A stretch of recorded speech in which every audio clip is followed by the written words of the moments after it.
Hey, this is Chris Connors. It's Black History Month, and every year at the Big DM, we want to talk to people, real pioneers in our community that are making a difference, trailblazers that are paving the way for people who are coming behind them. And when we started talking about people that we wanted to talk to, this gentleman's name just kept coming up over and over and over. So we're very happy to be here today with none other than Mr. I.S. Levy Johnson. Pleasure to be here. Absolutely. Your name is well known in the city of Columbia. I just kept hearing the name Levy Johnson over and over again when I moved to Columbia. Our office used to be right next door to your law office, so Right. we got to see you a lot as well. I'm pretty sure you're glad that radio station's gone now. You guys can probably get some business done over here, but we wanted to talk to you about your history, your family's rich history in the city of Columbia. And there may be some people watching or listening right now that are familiar with you, but there's probably a lot more that are not familiar with your family and the things that you have accomplished here in this great city. So just tell us a little bit about yourself. Well, thank you very much for having me. Our family has roots in this community for many years. My grandfather started our funeral business, Levy's Funeral Home, in 1932, and now we're in our fourth generation. My mother was his oldest daughter, and she married my father. He went by the initials O.J. Johnson, but I carry my grandfather's name because I was named after him, I.S. Levy Johnson. And the IS stands for? Isaac Samuel. Okay, Isaac Samuel Levy Johnson. Old Testament. Okay. Isaac and Samuel in the Old Testament. I attended the public schools here in Richland County. I graduated from C.A. Johnson High School in 1960. My ambition was to be a mortician. Back in the old days, families lived in the funeral home. That's where the home comes from. So I had the good fortune. Wait, so that's where the funeral home came from? That's right. The families actually lived in they actually lived in the funeral home. And in 1952, my granddad rebuilt his funeral home in 1952. Prior to that, he had a combination filling station and funeral home. I heard about that. It was located really near here, Taylor Street. Right on the corner of Taylor and Gregg, and he was the first African American Exxon dealer in the state of South Carolina. Okay. And There used to be a Esso back in the right, day, I that's think. right. Esso station. He had an SO station, and so when we built the funeral home in 1952, they wanted one of the grandchildren to come live with them, and they selected me. And so I was raised by my grandparents and my parents. And as I was saying, in the 1960s. Are you from Columbia? Were you originally? Oh yeah, I've been all my life. The only 2 years I've been away from Columbia is what I was about to tell you. My grandfather had this preoccupation that if you went to college, you needed to stay in a dormitory. The only mortuary science school in the entire United States that provided dormitory space was the University of Minnesota. And so I matriculated at the University of Minnesota a couple of years because that was the program in South Carolina. You only had to attend mortuary science school for 1 year. So I returned to Columbia in 1962, and I had a requirement. I had to serve an internship to become licensed funeral director and embalmer. And so simultaneously with during my internship at my grandfather's funeral home, I enrolled at Benedict to study business administration. And so I graduated from Benedict in 1965, and I had the Associate in Mortuary Science degree from University of Minnesota in 1962. And at the end of my senior year at Benedict, the thought occurred to me that it would enhance my skills, my business skills, to attend law school. And so I applied at the University of South Carolina to attend law school. The historical significance of that is when I enrolled in 1965 and graduated in 1968, I was the first African American to receive a degree from the University of South Carolina Law School, having attended the University of South Carolina Law School for 3 continuous years. Unfortunately, around 1965, the South Carolina legislature decided to close the law school at South Carolina State. And so when I enrolled in 1965, Judge Jasper Curitan transferred, and he was in his 2nd year. And then the next year, a guy named Johnny Lake transferred, which was in his 3rd year. So the first 2 African Americans to graduate from law school graduated in 1967, but they were transfer students. Okay. I'm recognized as the first to complete the entire program. Amazing. And that you are history. You are definitely history. Well, you're very kind to say that. The blessing, I've had some blessings. And then in 1970, I was one of the first 3 African Americans elected to the South Carolina House of Representatives since Reconstruction. Jim Felder and I got elected from Richland County, and Herb Fielding got elected from Charleston County. And in 1985, I became the first African American to become president of the South Carolina Bar. The South Carolina Bar is composed of all the lawyers. It's a mandatory organization. So if you're a lawyer in South Carolina, you have to be a member of the South Carolina Bar. And you were the first African American president. That's correct. Of that. All the lawyers. Of all the lawyers. Let's go back a little bit to the beginning. Where did the entrepreneurial spirit come from that I guess your grandfather had? I mean, at that time, when you think about the South and you think about African American, it was tough to own your own business, a gas station that I guess it wasn't just a black gas station, was it? This was... No, I'm sure most of his customers were black, but my grandfather was he was a dynamic entrepreneur. He was in all sorts of businesses. Mm-hmm. He graduated from Hampton Institute, and he was trained as a tailor.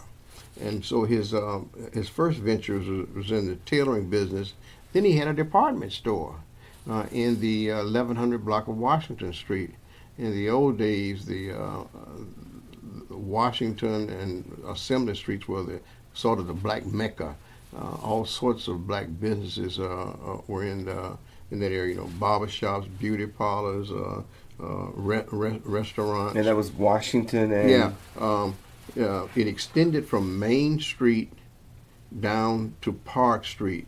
And those were the 10 and 1100 blocks of Washington Street. There were an abundance of black businesses in the 40s and the 50s. Back then, did whites also come to that area and shop, or was it really segregated? It was really segregated. Most of the black businesses were patronized by black businesses. There were a lot of business owned by others. Racial groups in the area that black patronized, but most of the white businesses were on Main Street. And I guess by your family being a business owner and people knowing you, that had to help in your journey, going to school and making your moves. It had to. I assume that it had to. That's a very prominent name in the community even back then. Yes, but of course you had to earn your stripes. Yeah. The interesting aspect of it is that my grandfather was totally blind, and as a result, he needed a driver to take him to different places. The way he marketed the funeral business back in those days was he would go to churches on Sunday, and that's where black people gathered. Yeah. And it fell my lot to drive him. And so the combination of taking him to these different churches and going on funerals and meeting people at these churches when they had the pastor's anniversary, the American Missionary Society anniversary, those are the same places I went to when I campaigned for public office. Oh, okay. And the interesting thing was one of my friends noted that I was going to all these churches. He said, "I.S., if you really want to get elected, you need to go to the nightclubs. Man, you got to go out there and mix with the people in the nightclubs." So I went to the nightclubs, and you know what I discovered? What was that? The people at the nightclubs, they were the same people in church on Sunday. I'm sure. The beat was different, but the lyrics were, the beat was the same, but the lyrics were the same. They was doing some of the You know same what, steps. it's like that today, too. Yeah, It's a lot like that today. But one of the things you learn from that is that you've got to be inclusive when when you're a public figure. Yeah. You can't exclude any group. Absolutely. Was there overlay between the Esso station and the funeral home? Was there a period where you guys ran both at the same time, or did Oh, you? yeah, he ran both at the same time. The SO station was out the front, in the front, and he had the funeral home in the back of the station. So Oh, okay. The SO station was just what really amounted to a closet, and he had the gas pumps out front, and the funeral home was joined to it. Now the funeral home, I know it's a big funeral home in Columbia, but it's got to be one of the biggest. I don't know how you say it, but one of the biggest funeral homes in the country. Oh no. You know, because of the limited population, you know, funeral homes in Dallas and New York and Atlanta, they have a higher volume, but we've been very blessed to have a superior support in the Columbia area. We're very blessed in that connection, and I'm very blessed. And as I indicated, we're in our fourth generation right now at our law firm. My son George is a managing shareholder, so I work for George. Oh. And at the funeral home, my son Chris is the president, so I work for Chris. And you know what? They have one thing in common. What is that? They don't pay well. I think one of your sons said the same about you. So I don't. So they learned it from me. Absolutely. I'm talking to your son one day, and I think he said something about he's a pastor, and he also runs the funeral home. So if you're a church member and you're sick, and they call you to come, sometimes they see you coming, and they don't know if you're coming as the funeral home guy or you coming as the pastor. I guess it could be a little intimidating to family sometimes. Well, you know, Chris has his policy when someone's in the hospital, unless a personal request, because he doesn't want that conflict, because it never want to indicate that he's soliciting business for the funeral home. Absolutely. You've accomplished so much. I was looking at a list of accomplishments and awards, and I'm just not going to go down the list. It was quite amazing. But at this stage of your career, Mr. Johnson, what's next for you? I mean, what's left for you? You hear people. I'm 76 years old. Amazing! It's absolutely amazing. I saw that. I Googled you, and I saw that you were 76 years old and still going 100%. So that's why I'm asking. I mean, do you retire sometime soon, or do you just keep going? Well, the problem is, I tried to retire a couple of years ago, and I was not successful. I flunked. But how do you flunk retirement? I mean, you're the boss man. Well, if you've been a workaholic all of your life, it's hard to transform and stop just doing anything.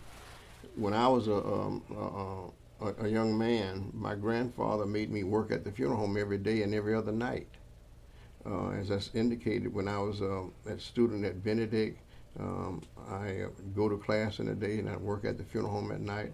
I had to arrange funerals, and I tell the story, Chris, that when I was in high school, my grandfather used to make me take out the trash, sweep the floors, and drive on funerals. And so when I went to mortuary science school, when I came back, my grandfather made me take out the trash, sweep floors, drive on funerals, and do the embalming. And when I finished Benedict, my grandfather made me take out the trash, sweep the floors, drive on funerals, embalm, and arrange funerals. And when I finished law school and I went and got sworn in, my granddaddy met me at the front door with a broom. And my point is that all of my life I've been a workaholic, and contrary to what people say about me, I do not consider myself a success. I've enjoyed and experienced a lot of achievements, Mm-hmm. but I always think that success is a goal. Yeah. So I'm still at 76 years old trying to be successful. So really, no end in sight, no big retirement party, no gold watch. You're basically going to do what you enjoy doing for as long as you can. Well, I'm trying to reduce my schedule, but this past July 6th, I reached one of the pinnacles of my career. My wife and I celebrated our 50th wedding anniversary. Okay, congratulations. Well, 1968 was a wonderful year for me. I graduated from law school. I took the bar and I passed the bar and I married my wife. The two unfortunate things happened that year. Dr. Martin Luther King Jr. got killed, and my grandfather died in December of 1968. And he was our best man in our wedding. Oh, your grandfather. Yeah, and he was 93 years old. It sounds like he was a very instrumental man in your life. Oh, he was. He was. He was very active in the civil rights movement. When Dr. Martin Luther King Jr. established the Southern Christian Leadership Conference, he had a board composed of two people from each state. In South Carolina, the Southern Christian Leadership Conference, the board members were Miss September Clark out of Charleston and I.S. Levy, my grandfather, here in South Carolina. Oh, you've seen a lot in your 76 years, particularly being in South Carolina, the civil rights struggle and everything that's going on, and the state of affairs today. I don't really want to get into politics too much, but You have to. absolutely. Well, I mean, what do you feel about the climate of today with President Trump and the government shut down right now? It's Black History Month. We have looks like another African American that's going to be running for president. What is your take on the state right now? How many hours do you have here? I have multiple thoughts. The first one is that we as African Americans must be very concerned that we're not suffering from an illusion of inclusion. It is right to contrast what my grandfathers and Dr. Martin Luther King Jr. and others had to endure and compare it to some of the achievements that African Americans now are enjoying. But by the same token, we must be very mindful of the political climate. Mm-hmm. We are living in a time where an elected member of Congress, Steve King, is advocating white supremacy. We're living in a time that we have a president who does not condemn that. We are living in a time where we have a president who is silent about white supremacy and white nationalists. We're living in a time where we have a president who, and see why this is important, because so many Americans take signals from the president, and you'll find it almost impossible to find where the current president Trump is doing anything, taking affirmative steps to improve race relationships and improve the quality of life for everyone. The big thing now, in addition to racial differences, is the disparity in the economic status. What you have now, Chris, is the have and the have-nots. And a few people in the middle, they've got to be very careful. And that gap is growing. And the gap is growing. Yeah, absolutely. Before we get out of here, it's Black History Month, and we might have some young people that are listening to this or are watching this, and I know in your family, I know you guys have stressed education to Yeah. the utmost. Talk just a couple of minutes about the importance of education and preparing yourself for what's down the road for us. Life is a combination of three things: what you know, who you know, and who knows you. Mhm. What you know is the most important of the three. We live in an information oriented society, and so you are judged by your knowledge. Now, you also are judged by relationships. You know who you know. You got to have relationships with people. But the other one is, and this is one we're very weak at. And who knows you? The challenge in life, one of the challenges in life, is giving definition to your name. So when they hear the name Chris Connor, Mm-hmm. they will have positive thoughts. Mm-hmm. And when they hear Barack Obama, they will have positive thoughts. But when you hear Donald Trump's name, you have negative thoughts. So one of the things you strive for in life is giving definition to your name. And I think that it is very important for young people to realize that education is a tool. It is a means to achieve. And contrary to the stereotype, you never get to the point where everything is smooth sailing. Life is like a roller coaster. It goes up and down, up Mm-hmm. and down. And when you have the ups, you enjoy them. But when you have the downs, you need to be motivated to go back up. Absolutely, and learn from them, hopefully. Yeah, yeah. Yeah. And you learn from adversity. Yeah. You learn from, and everybody who people perceive as being a achiever or successful, they've experienced some adversity. I mentioned it in the beginning of this interview.